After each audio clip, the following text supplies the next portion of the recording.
Hello, Assalamu alaikum students. Welcome once again in our physics class and I hope you all are good and fine. Now we are going to start this class with the example of 11.4. As you know guys, in previous class we have discussed the topic of Joule gas equation and we have also solved a few examples of Joule gas equation, which is example of 11.2 and 11.3, and now we are going to start this class with the example of 11.4. 11.4 से बेटे class start करने जा रहे हैं example number 11.4 page number 199 बेटा open कर लीजिएगा।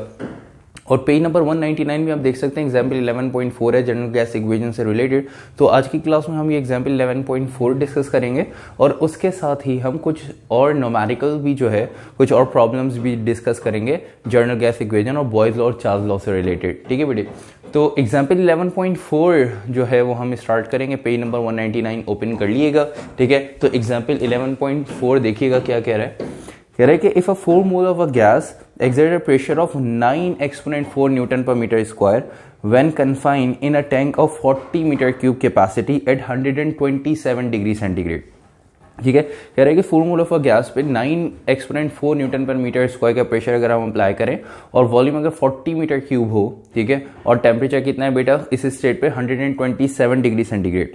कह रहा है what will be the pressure of 200 mole of a gas of the same gas when confined in a 100 metre cube tank at 527 degree centigrade. ठीक है बेटे, तो कह रहे हैं कि अगर 4 मोल ऑफ अ गैस पे हम 9 एक्सपोनेंट 4 न्यूटन पर मीटर स्क्वायर का प्रेशर अप्लाई करें और वॉल्यूम जो है टैंक का कितना है बेटा, कैपेसिटी कितनी है उसकी 40 मीटर क्यूब और टेम्परेचर कितना है उस स्टेट पे 127।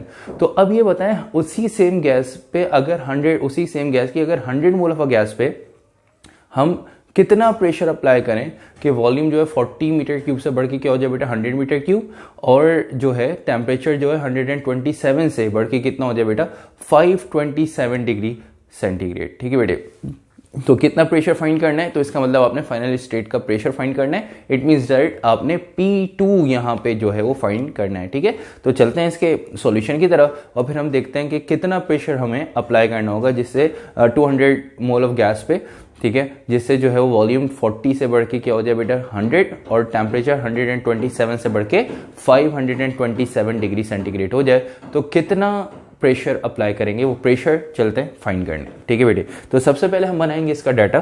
तो देख लीजिएगा, सबसे पहले आपने डाटा की हेडिंग डालनी है और सबसे पहले कह रहा है कि भाई number of mole initial state पे कितना है बेटा 4। ठीक है, N1 आपने क्या दिया 4, नंबर ऑफ मोल 4 है। ठीक है, तो N1 4। इसी तरह आपके पास प्रेशर P1 इनिशियल स्टेट पे प्रेशर कितना है बेटा 9 मल्टीप्लाई बाय 10⁴ न्यूटन पर मीटर स्क्वायर। ठीक है, और वॉल्यूम V1 कितना है बेटा आपके पास 40 मीटर क्यूब। ठीक है, और टेम्परेचर इनिशियल स्टेट पे 127 डिग्री सेंटीग्रेड। ठीक है, इसको कन्वर्ट कर देंगे केल्विन में। उसके बाद कह रहा है कि number of mole final state पे हो गए 4 से बढ़ के 200 और वॉल्यूम 40 से बढ़ के कितना हो गया बेटा 100 मीटर क्यूब। तो आप यहां पे V2 कंसिडर कर लेंगे 100 मीटर क्यूब और टेम्परेचर T2 127 डिग्री से बढ़ के क्या हो गया बेटा 527 डिग्री सेंटीग्रेड। ठीक है, और वो बोल रहे हैं इनमें क्या फाइंड करें फाइनल स्टेट पे कितना प्रेशर अप्लाई होगा। ठीक है, तो वो प्रेशर आपने यहाँ पे मतलब P2 फाइंड करना है। टेम्परेचर चेंज कर देते हैं, आप देख सकते हैं यहाँ पे टेम्परेचर जो है 127 डिग्री सेंटीग्रेड है। तो हम क्या करेंगे इसके अंदर ऐड कर देंगे 273। ठीक है बेटे, तो आंसर आ जाएगा आपके पास केल्विन में। इसी तरह 527 इसके अंदर भी 273 हम ऐड कर देंगे तो आंसर आपके पास आ जाएगा बेटा केल्विन में। ठीक है, तो सबसे पहले देखिएगा कि 127 प्लस 273 400 और 527 प्लस 273 आंसर आ जाएगा बेटा 800। ठीक है, यहाँ पे टेम्परेचर आपके पास आ रहा है 400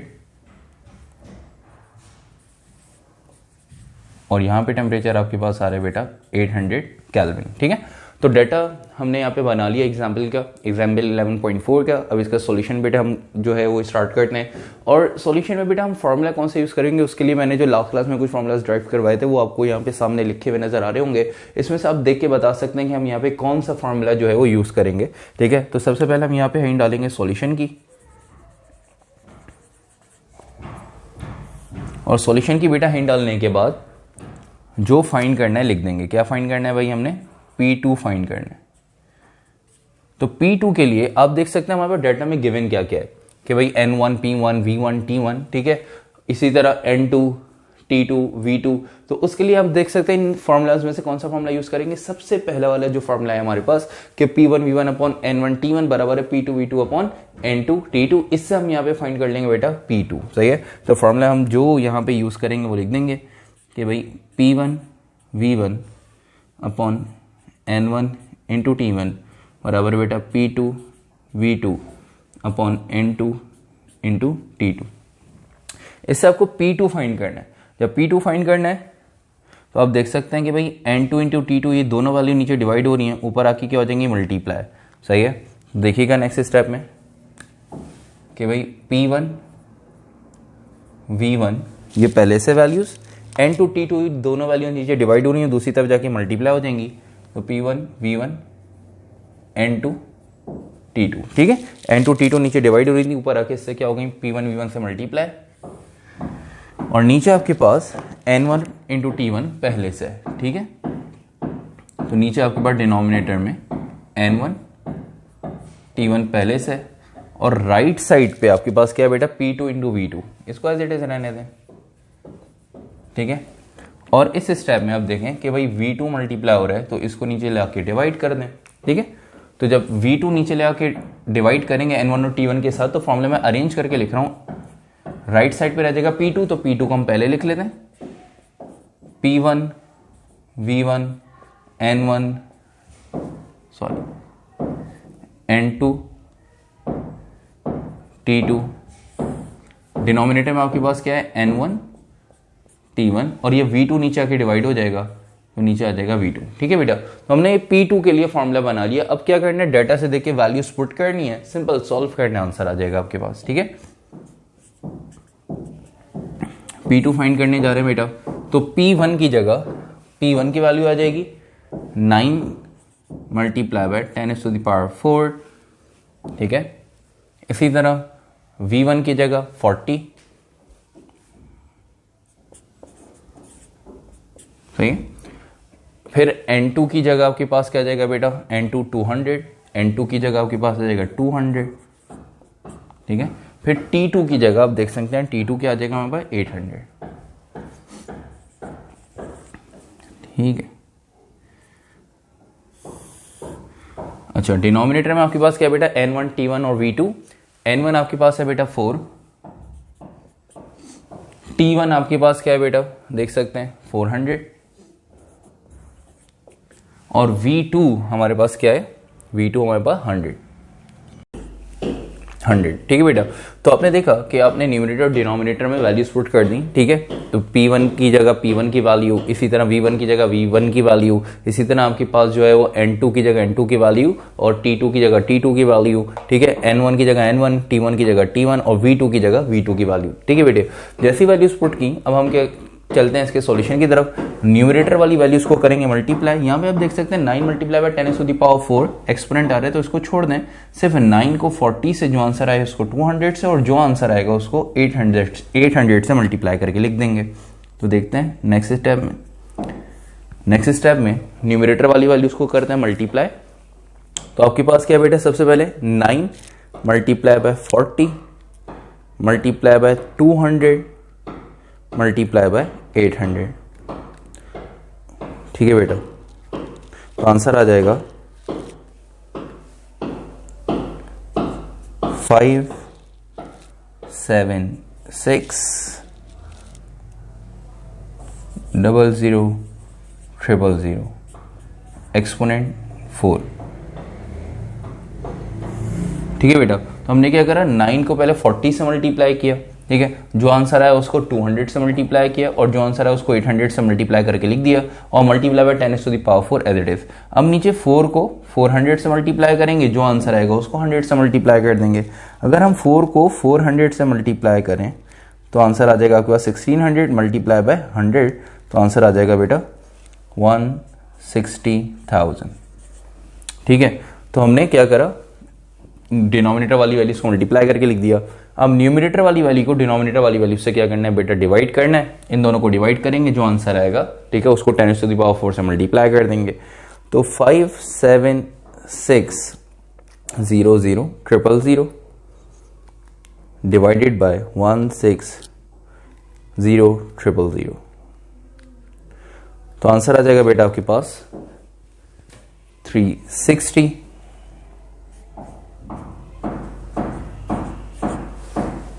multiply by 10⁻⁴ as it is. और प्रेशर का यूनिट क्या है बेटा, न्यूटन पर मीटर स्क्वायर। ठीक, अच्छा बेटा, तो ये आपके पास आंसर आ गया कि 360 एक्सपोनेंट 4 न्यूटन पर मीटर स्क्वायर। ठीक है, इसको हम और मजीद साइंटिफिक नोटेशन में इसको लिख सकते हैं कि भाई 360 एक्सपोनेंट 4 मीटर न्यूटन पर मीटर स्क्वायर है। तो यहाँ पे पॉइंट आप देख सकते हैं कहीं नहीं है, तो एंड में तो पॉइंट को हम क्या करेंगे बेटा, 2 डिजिट के बाद मतलब 3 और 6 के बीच में ले आएंगे, साइंटिफिक नोटेशन के अकॉर्डिंग वैल्यू को अरेंज कर देंगे। तो 3.6 एक्सपोनेंट, जब लेफ्ट साइड पे पॉइंट को मूव कराते हैं तो पावर क्या होती है बेटा, इंक्रीज होती है। तो पावर यहाँ पे इंक्रीज होके, ठीक है, जब लेफ्ट साइड पे मूव करेंगे तो पावर इंक्रीज होगी। कितने डिजिट बेटा मूव करा रहे हैं, 2 डिजिट। तो जब लेफ्ट साइड पे 2 डिजिट मूव कराएंगे तो 10⁻⁴ है, 2 डिजिट मूव कराएंगे तो क्या हो जाएगी पावर बेटा, 10⁻⁶ न्यूटन पर मीटर स्क्वायर।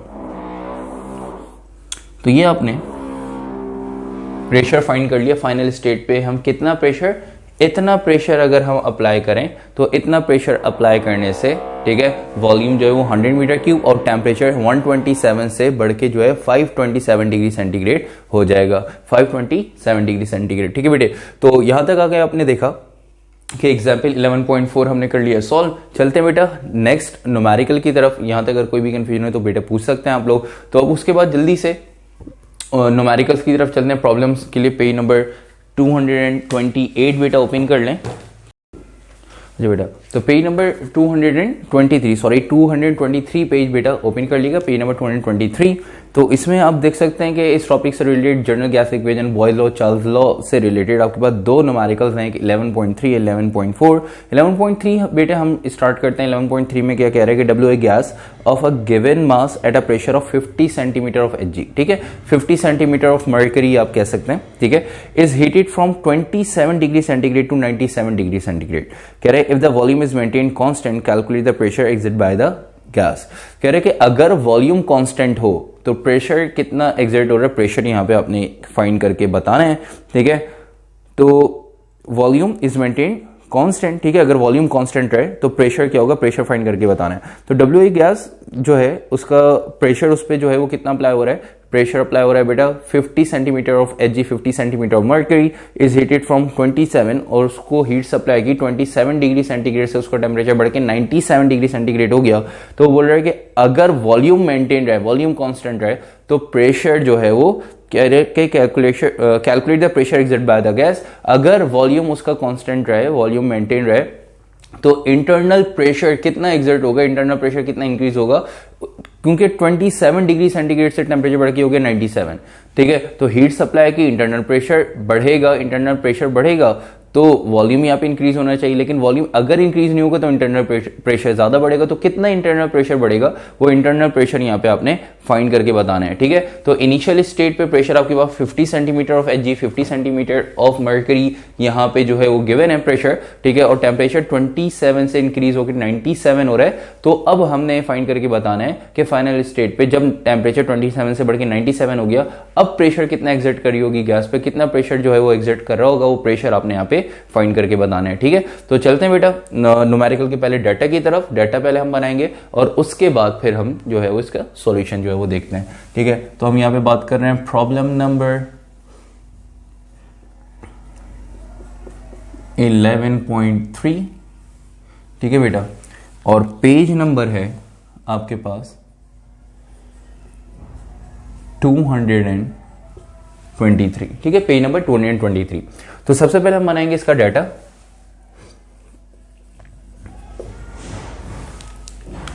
और डाटा में आप देख सकते हैं सबसे पहले हम लिखेंगे प्रेशर जो है वो गिवन है कितना 50 centimetre of Hg, 50 centimetre mercury. Temperature initial state पे है बेटा 27 डिग्री, ठीक है। फिर टेम्परेचर बढ़ के हो गया 97 डिग्री सेल्सियस, 97 डिग्री सेंटीग्रेड, ठीक है। तो अब वो बोल रहा है कि भाई फाइनल स्टेट पे प्रेशर कितना होगा, मतलब P2 यहाँ पे आपने फाइंड करके बताना है, सही है। तो प्लस 273 प्लस 273 क्यों ऐड कर रहे हैं, ताकि ये केल्विन में कन्वर्ट हो जाए, ठीक है भाई। तो आपके पास T1 आ जाएगा यहाँ पे 300 केल्विन, सही है।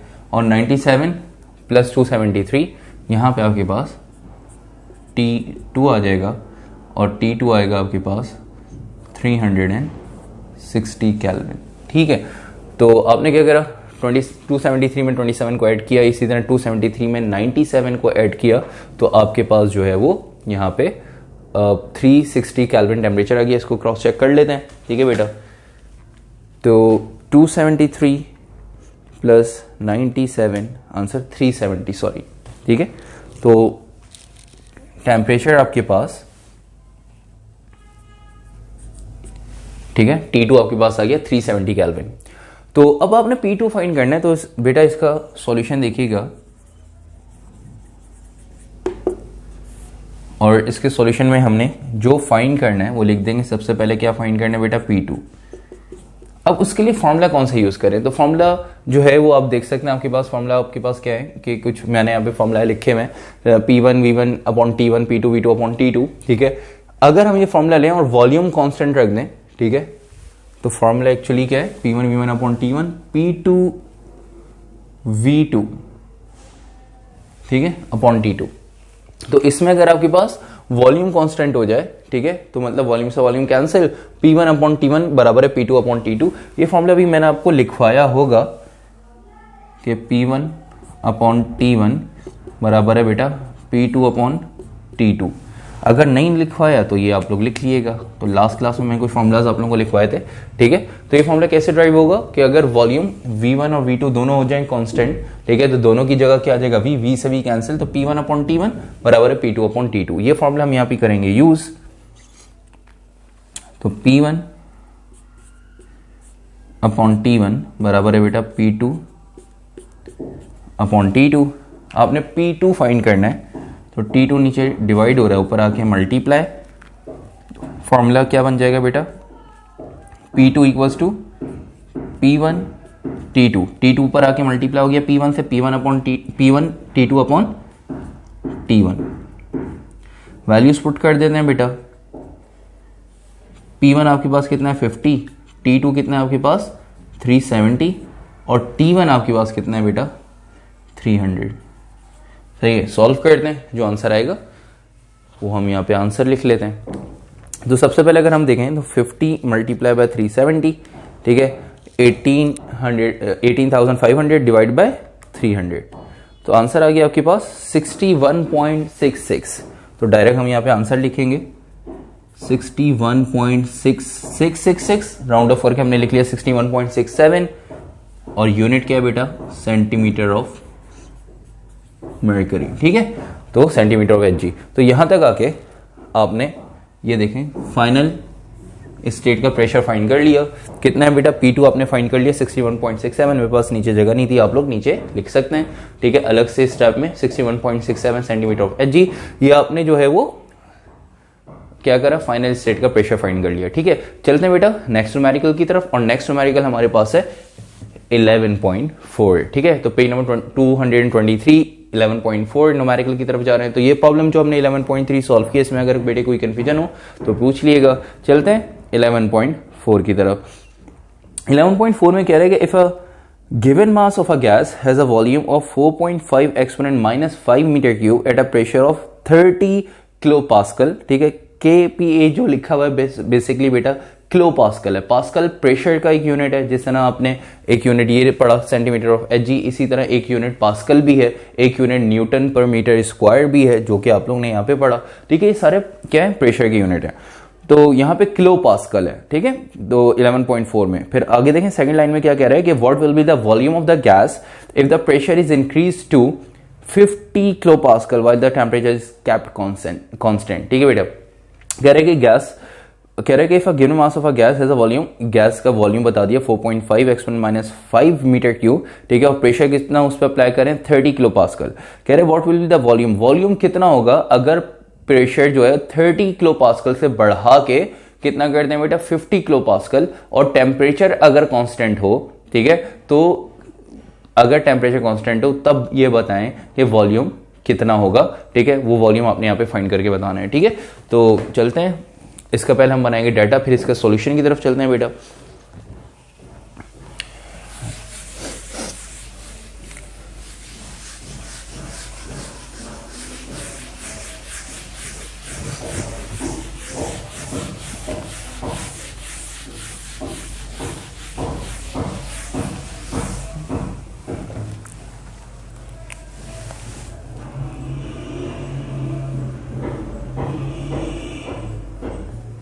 प्रॉब्लम नंबर 11.4, पेज नंबर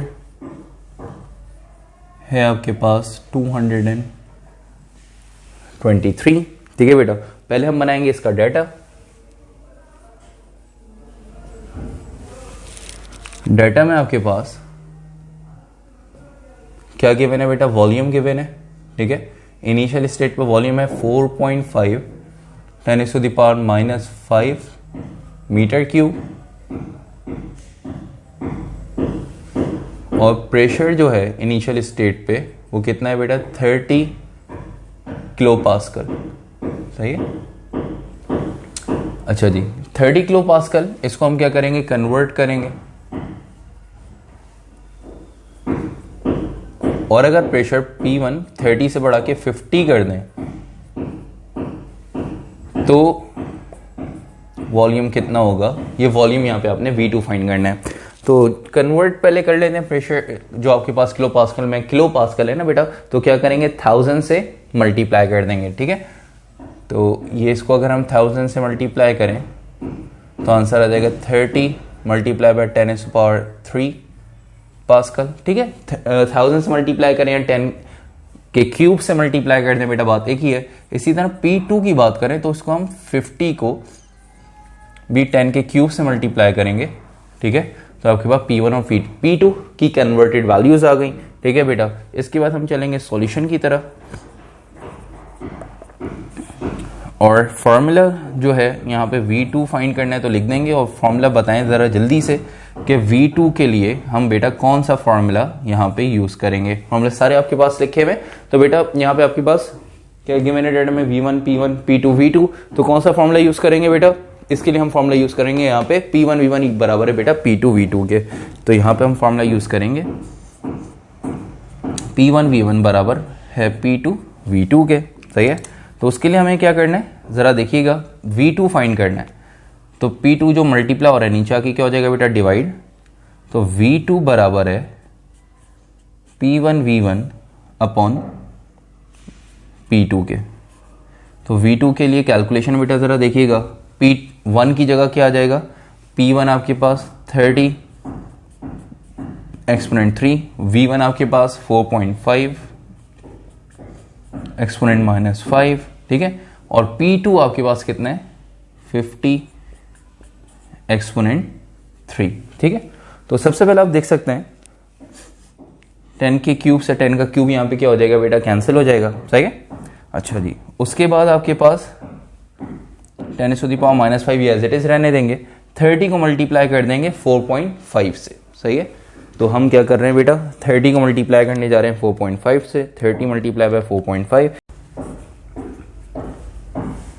30 को जब 4.5 से मल्टीप्लाई किया तो 135, 10⁻⁻5 एज इट इज, और प्रेशर आपके पास यहाँ पे 50, नीचे जो रिमेनिंग वैल्यू रह गई थी वो एज इट इज आ गई।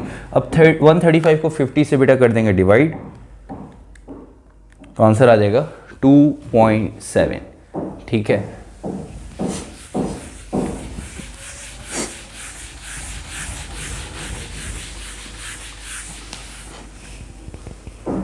ठीक है। तो 135 को 50 से डिवाइड किया, आंसर आ गया 2.7 एक्सपोनेंट -5 मीटर क्यूब। ठीक है बेटे, तो यहाँ तक आके हमने प्रॉब्लम 11.4 भी कर लिया सॉल्व। ठीक है, आई होप यहाँ तक आप लोगों को कोई भी कन्फ्यूजन, कोई भी प्रॉब्लम नहीं हुई होगी। ठीक है बेटे, अगर कोई भी कन्फ्यूजन हो, कोई भी प्रॉब्लम हो तो आप लोग पूछ सकते हैं। चलते हैं अब हम अपने नेक्स्ट टॉपिक की तरफ, और हमारा अब नेक्स्ट टॉपिक है हीट कैपेसिटी। ठीक है बेटे, तो हिंट डाल दिएगा, नेक्स्ट टॉपिक हीट कैपेसिटी।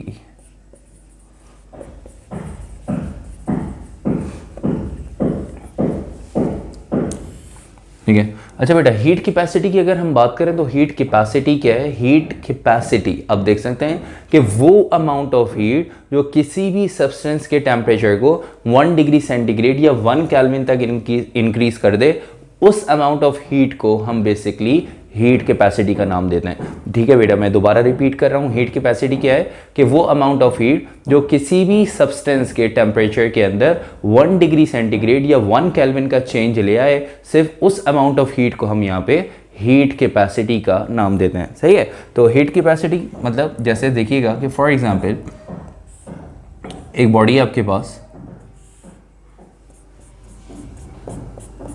ठीक है, और इस वक्त इसका टेम्परेचर सपोज कर लें 30 डिग्री सेंटीग्रेड है। सही है, आपने इसको हीट सप्लाई की,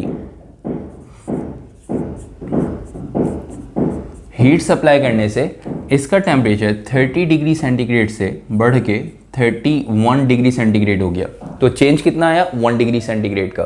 तो बेटा वो अमाउंट ऑफ हीट जो सब्सटेंस के अंदर सिर्फ 1 डिग्री सेंटीग्रेड का चेंज लेके आ जाए, तो उस अमाउंट ऑफ हीट को हम बेसिकली हीट कैपेसिटी का नाम देते हैं। ठीक है बेटा, तो हीट कैपेसिटी की आई होप आप लोगों ने हेडिंग डाल दी होगी, तो हीट कैपेसिटी की डेफिनेशन लिखें।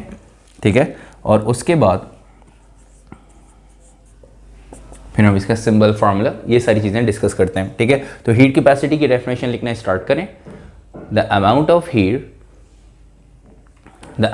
heat required to raise the temperature of a substance, the amount of heat required to raise the temperature of a substance through 1 degree centigrade or 1 Kelvin, the amount of heat required to raise the temperature of a substance through 1 degree centigrade or 1 Kelvin, through 1 degree centigrade or 1 Kelvin is called as heat capacity, is called as heat capacity। ठीक है बेटा, फिर उसके बाद इसके symbol के इन डाल के हीट कैपेसिटी का सिंबल बेटा लिख लीजिएगा कि हीट कैपेसिटी का सिंबल कैपिटल C है। ठीक है, और हीट कैपेसिटी का फॉर्मूला आपके पास हीट कैपेसिटी बराबर है delta Q upon delta T। Delta Q क्या है बेटा? हीट का सिंबल। ठीक है, वो अमाउंट ऑफ हीट जो सिर्फ 1 डिग्री सेंटीग्रेड और 1 केल्विन के टेम्परेचर को इंक्रीज कर दे, उस अमाउंट ऑफ हीट को हम क्या कहते हैं बेटा? Heat capacity. ठीक है, और अगर हम इसका यूनिट देखें तो हीट का यूनिट क्या होता है बेटा? जूल। सही है, और टेम्परेचर का यूनिट क्या है? केल्विन। तो जूल पर केल्विन ये इसका यूनिट बन जाएगा।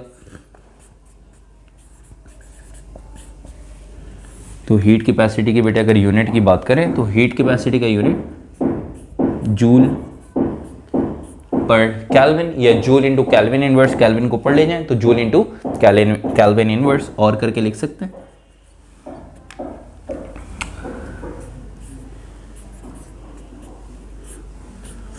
Joule into kelvin inverse. ठीक है बेटे, तो हीट कैपेसिटी के बाद हम अब आएंगे, ठीक है, सिंबल फार्मूला हमने इसका यूनिट डिस्कस कर लिया।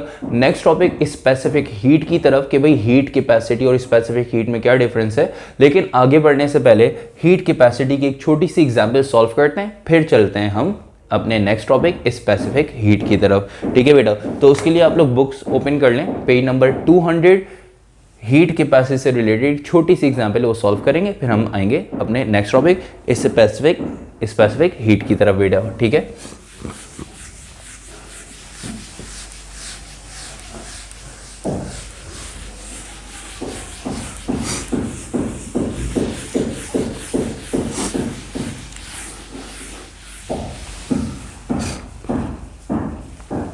तो बुक्स बेटा ओपन कर लिएगा, पेज नंबर 200, सही है।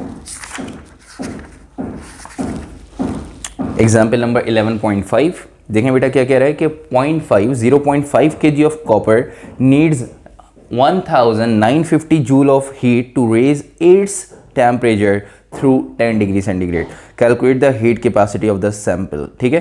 कह रहा है कि 0.5 kg ऑफ कॉपर है, ठीक है, कॉपर लिया हुआ है 0.5 kg, ठीक है, उसको कितनी हीट रिक्वायर्ड है, 1950 जूल की हीट रिक्वायर्ड है कि उसका टेम्परेचर 10 डिग्री से क्या हो जाए बेटा, इंक्रीज हो जाए। जो चेंज आया टेम्परेचर में कितना आ गया बेटा, 10 डिग्री सेंटीग्रेड का चेंज आया, मतलब चेंज इन टेम्परेचर गिवन है, ये चेंज इन टेम्परेचर, सही है।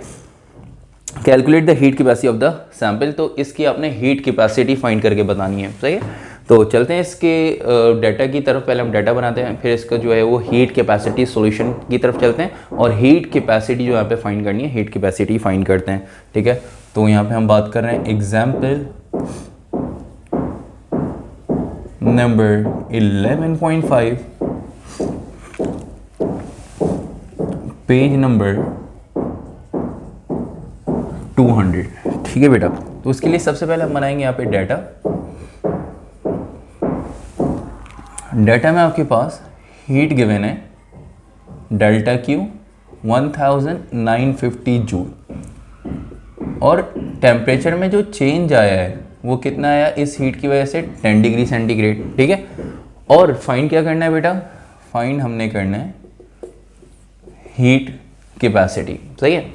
अच्छा, आप देख सकते हैं टेम्परेचर यहाँ पे 10 डिग्री सेंटीग्रेड है, तो इसको मैं केल्विन में कन्वर्ट नहीं कर रहा। केल्विन में कन्वर्ट क्यों नहीं कर रहा बेटा, चेंज इन टेम्परेचर है, ठीक है। जब चेंज इन टेम्परेचर आपको गिवन हो या चेंज इन टेम्परेचर आपको डाटा में गिवन हो या चेंज इन टेम्परेचर आपके पास हो, तो हम उसको केल्विन में कन्वर्ट नहीं करते। इससे पहले हमने टेम्परेचर को जब भी यूज़ किया हमने केल्विन में उसको कन्वर्ट किया, इससे पहले कि न्यूमेरिकल्स में, ठीक है, कुछ एग्जांपल्स हमने सॉल्व की थी उसमें, लेकिन यहाँ पे इसको केल्विन में कन्वर्ट नहीं करेंगे। तो आप लोगों ने अपना भी ये कॉन्सेप्ट क्लियर रखना है, ठीक है बेटा। केल्विन में कन्वर्ट करें, ठीक है, चेंजिंग टेम्परेचर को, ठीक है, या ना करें कोई फर्क नहीं पड़ता। लेकिन यहाँ पे क्योंकि एक टेम्परेचर है इसको नहीं करेंगे। कैसे क्यों नहीं करेंगे, छोटी सी एग्जाम्पल मैं आपको दे रहा हूँ कि फॉर एग्जाम्पल 2 स्टेट हैं, ठीक है, कि अगर एक पॉइंट पे टेम्परेचर जो है वो आपके पास 2 डिग्री सेंटीग्रेड है, फिर टेम्परेचर 2 डिग्री सेंटीग्रेड से फॉर एग्जाम्पल बढ़ के हो गया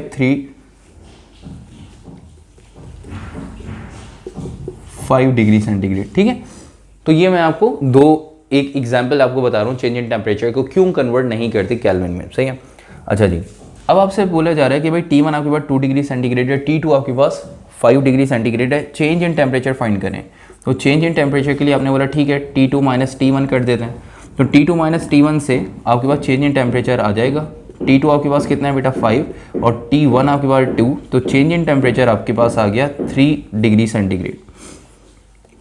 अब अगर हमें ये न्यूमेरिकल में यूज़ करना है तो यही वैल्यू यूज़ करेंगे, इसको केल्विन में कन्वर्ट नहीं करेंगे, क्योंकि यही केल्विन, अगर आप इसको केल्विन में कन्वर्ट करेंगे तब भी यही आंसर आएगा। मतलब कैसे, ऐसे कि अगर आपके पास टेम्परेचर 2 डिग्री सेंटीग्रेड है, ठीक है, तो इसके अंदर अगर हम 273 ऐड कर दें और इसके अंदर भी 273 ऐड कर दें केल्विन में कन्वर्ट करने के लिए, तो ये 273 जब ऐड करेंगे तो 2 डिग्री सेंटीग्रेड में जब 273 ऐड करेंगे तो ये हो जाएगा 275 केल्विन। क्या हो गया T1 275 केल्विन, T2 में 5 में 273 ऐड करें तो ये क्या हो जाएगा आपके पास 278 केल्विन, ठीक है बेटा। तो आपके पास आप देखें T1 आपके पास आ गया 275 और T2 आ गया 278। अब आपने चेंज इन टेम्परेचर जो डिग्री सेंटीग्रेड से निकाला, अगर आप यही चेंज इन टेम्परेचर यहाँ पे यही change in temperature kelvin scale पे निकालें, ठीक है, तब भी आंसर सेम आएगा। कैसे, T2 आपके पास कितना है बेटा 278 और T1 कितना है आपके पास बेटा 275, दोनों को सब्ट्रैक्ट करा दें तो चेंज इन टेम्परेचर आ जाएगा आपके पास 3 केल्विन। तो आपने देखा कि भाई डिग्री सेंटीग्रेड से जब हमने चेंज निकाला 3 डिग्री सेंटीग्रेड, और केल्विन में कन्वर्ट करके चेंज निकाला तब भी 3 केल्विन। तो बेसिकली चेंज इन टेम्परेचर जब भी हो तो उसका यूनिट चेंज नहीं करते, वही आपके पास केल्विन में भी होता है उतना ही टेम्परेचर, वही आपके पास डिग्री सेंटीग्रेड में भी है। मतलब ये जो आपके पास 10 डिग्री सेंटीग्रेड है इसको आप 10 केल्विन भी कह सकते हैं, क्योंकि ये दोनों जब चेंज होता है टेम्परेचर में वो क्या होता है, केल्विन और डिग्री सेंटीग्रेड के बराबर होता है। ठीक है, जैसे आपको मैंने एक एग्जांपल देके बता दी कि भाई डिग्री सेंटीग्रेड में अगर आप डिफरेंस निकालें तब भी सेम आ रहा है, केल्विन में कन्वर्ट करके डिफरेंस निकालें तब भी सेम आएगा, 3 डिग्री सेंटीग्रेड 3 केल्विन। ठीक है, तो ये बस एक एग्जाम्पल आपको समझाई थी कि क्यों हम यहाँ पे कन्वर्ट नहीं करेंगे। ठीक है, आप चाहें तो इसको कॉपी कर लिएगा। ठीक है, चलें भाई इसके सॉल्यूशन पे आते हैं। डाटा के बाद सॉल्यूशन की बेटा हैंड डालेंगे और जो फाइंड करना है लिख देंगे for C equals to question mark, और फार्मूला उसके लिए यूज़ करेंगे हीट कैपेसिटी का, delta Q upon delta T। सही है बेटा, तो डेल्टा Q आपके पास क्या है बेटा 1950, और डेल्टा T आपके पास है 10। सही है, 1950 को 10 से डिवाइड कर दें, आंसर आ जाएगा 195, और हीट कैपेसिटी का यूनिट क्या है बेटा जूल पर केल्विन या जूल इनटू केल्विन इनवर्स। ठीक है, ये आपने हीट कैपेसिटी की एक एग्जांपल भी सॉल्व कर ली। तो हीट कैपेसिटी और हमने उसकी एग्जांपल सॉल्व कर ली। अब हम चलते हैं हीट कैपेसिटी के से रिलेटेड एक और न्यू टॉपिक है हमारे पास। हीट कैपेसिटी डिस्कस कर लिया, तो उसके बाद हमारे पास एक और न्यू टॉपिक है, वो है स्पेसिफिक हीट। तो हम स्पेसिफिक हीट बेटे डिस्कस करने जा रहे हैं, तो हैंड डाल दिएगा स्पेसिफिक हीट की।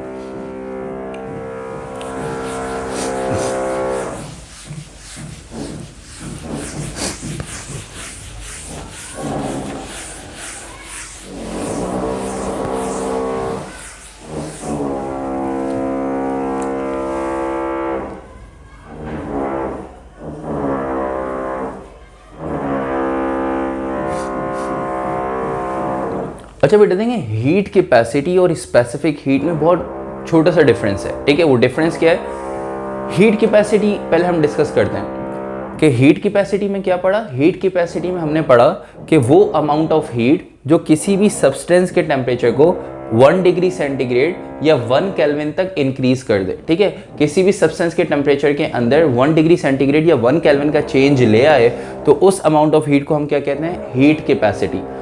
स्पेसिफिक हीट में बात देख रहे हैं ना, नाम स्पेसिफिक हीट, तो यहाँ पे क्या स्पेसिफिक है, यहाँ पे बेटा बॉडी जो सब्सटेंस है, बॉडी जो है उसका मास स्पेसिफिक है।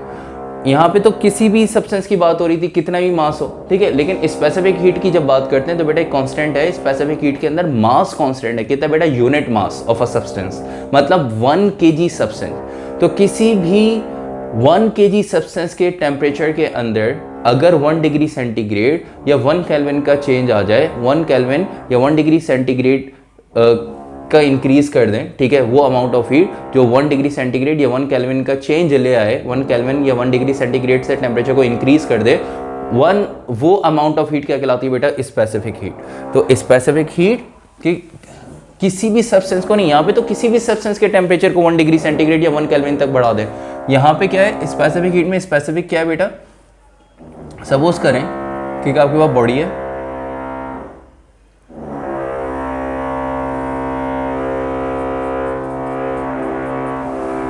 जिसका मास 1 kg है।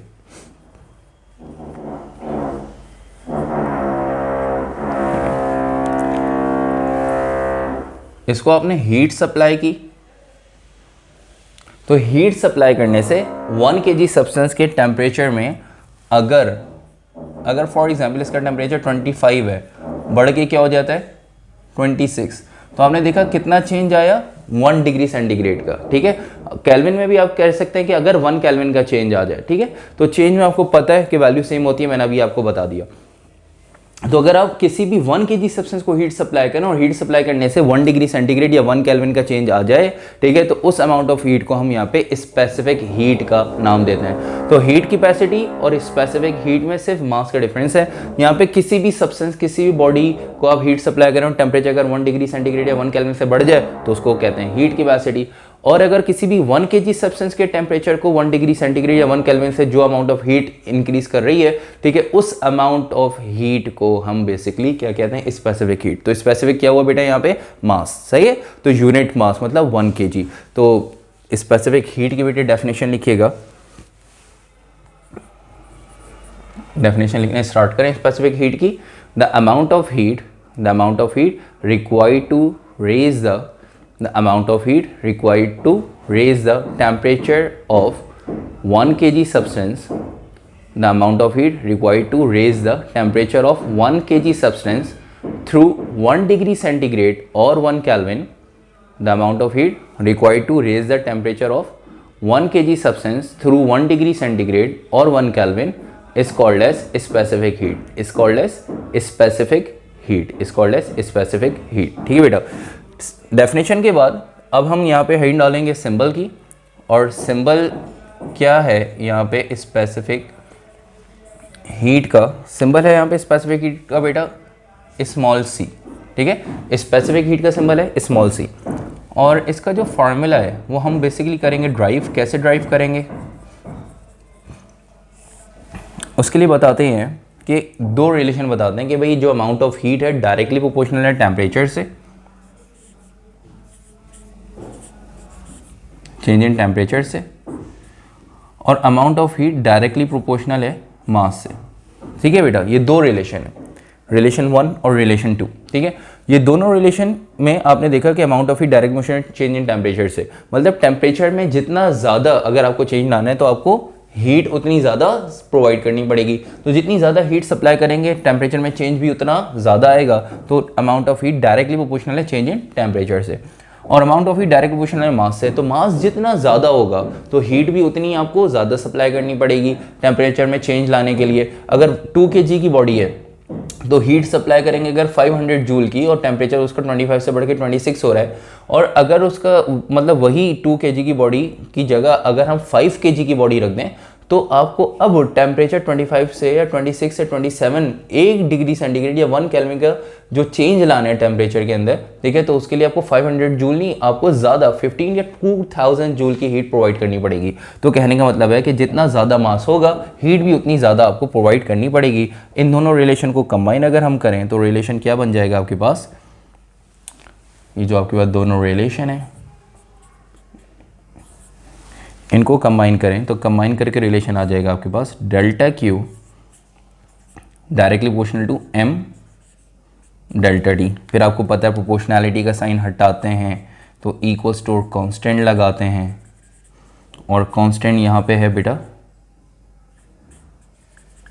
आपके पास C, और ये C जो है बेटा ये C है स्पेसिफिक हीट। ठीक है, स्पेसिफिक हीट। तो प्रोपोर्शनैलिटी का साइन हटाएंगे,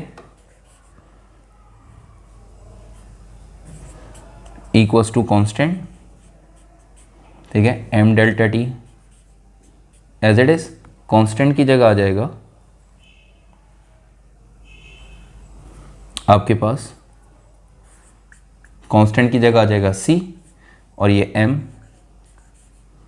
डेल्टा टी। ठीक है भाई, तो एक हीट का फॉर्मूला ये बन गया।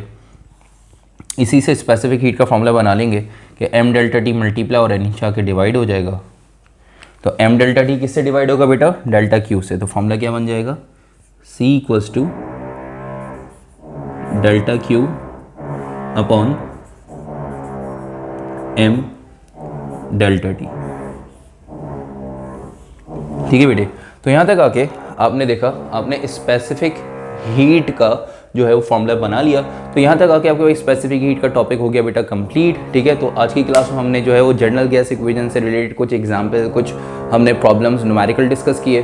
फिर उसके बाद हम हीट कैपेसिटी का टॉपिक हमने डिस्कस किया। हीट कैपेसिटी की एक एग्जाम्पल हमने जो है वो सॉल्व की हीट कैपेसिटी की, और उसके बाद हमने स्पेसिफिक हीट का पूरा टॉपिक डिस्कस किया। ठीक है बेटे, तो बस यहाँ पे आके अपनी क्लास को करते हैं एंड, फिर इंशाल्लाह नेक्स्ट क्लास में मुलाकात होती है। ठीक है, और जाते जाते अगर आपने लेक्चर लाइक नहीं या वीडियो लाइक नहीं की तो ज़रूर लाइक करें, फ्रेंड्स में शेयर करें। ठीक है, और ताकि जिस तरह से आप लोग पढ़ रहे हैं तो आपके फ्रेंड्स स्कूल और कोचिंग के वो भी जो है वो यहाँ से जो है फ़ायदा उठा सकें। ठीक है, फिर इंशाल्लाह नेक्स्ट क्लास में मुलाकात होती है। तब तक के लिए अपना ख्याल रखिएगा। अल्लाह हाफिज़।